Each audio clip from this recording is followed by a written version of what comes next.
Well, there you have it. The South African national anthem has just been sung here with the arrival of the President of the Republic of South Africa, His Excellency President Cyril Ramaphosa, as you can see in your visuals there, standing next to General Rudzani Mapanywa, who is the general of the was the chief rather of the South African National Defence Force here, as of course they commemorate this all-important day which remembers those men who perished during the sinking of the SS Mendi in 1917. Of course, we have been speaking to various stakeholders within the South African National Defence Force from this morning.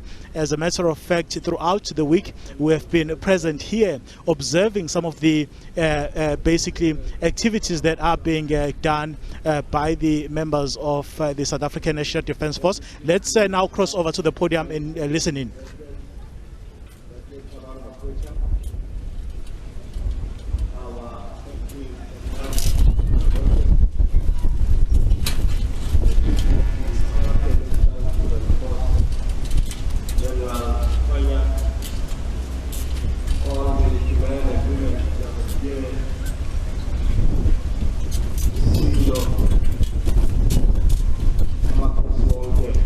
Well, indeed, we are going to continue with this rolling coverage here as the official program commences in Richards Bay for the 2023 Armed Forces Day commemoration.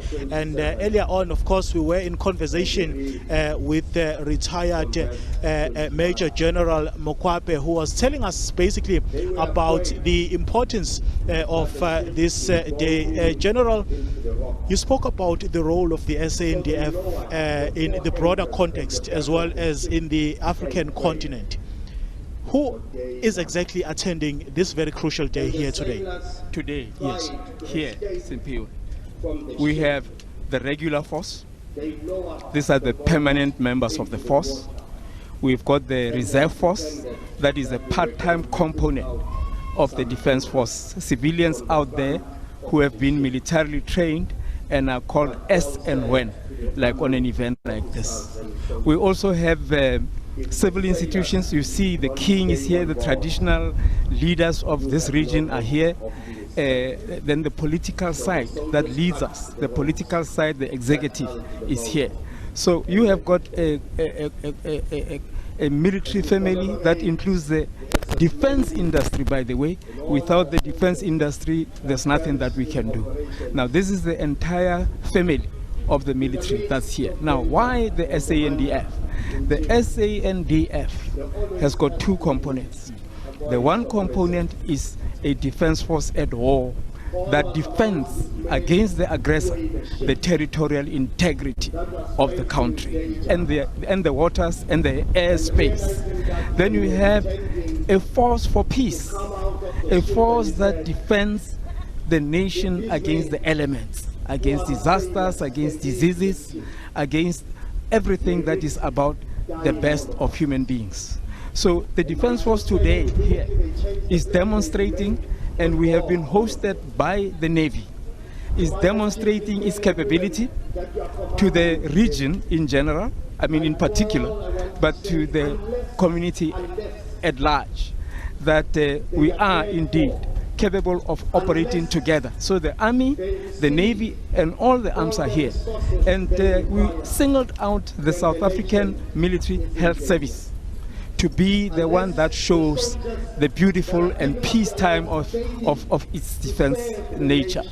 And the operation is called Project OA2. And Project OA2 was planned in July last year and executed from January. And throughout the whole region of Richards Bay, they coordinated with 5 different government departments, illustrating how any government department may say, we don't have the reach, where are you, the defense force? Because within us, we have the veterinary section.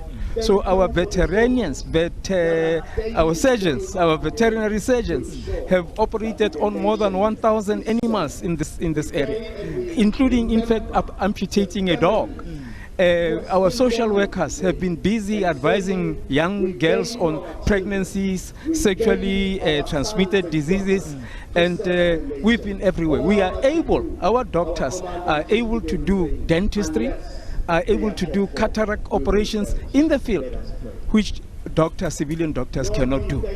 So we are able to go deep into the rural areas, remote areas, where an ordinary ambulance cannot reach. We do reach. And to that extent, we show that we are a people's force, and at the same time, we are a defensive force, which can be called upon, as we do, to assist in conflict areas. So we are one of the major contributors of the United Nations peacekeeping forces. As you may know, the United Nations doesn't have forces itself. It calls upon countries that are willing to say, would you be willing? And we always raise our arm to say we are willing. That is why we were in Burundi at a time when thousands of people were being massacred. We've been to Liberia, we've been to the Comoros, right now we are in the DRC, we have been to Sudan. So we've been, and we'll still be everywhere, but wherever we go, we make a mark. The South African soldiers always make a mark and come back as better citizens than they went there.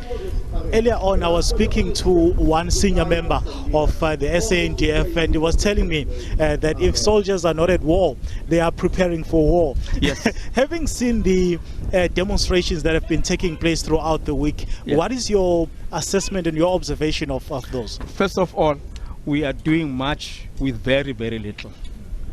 We have been shortchanged when it comes to budgets.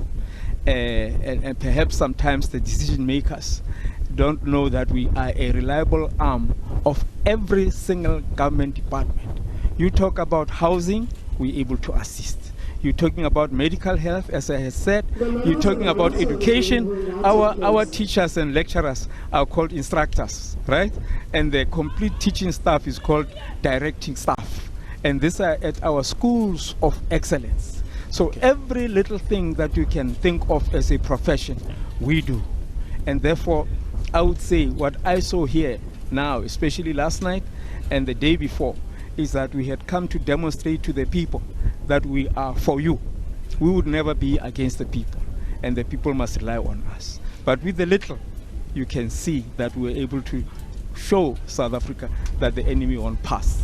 But more than that, I talked about what is called intra-operability, how the different arms of service work together to stop the enemy. Okay. But we also talk about interoperability.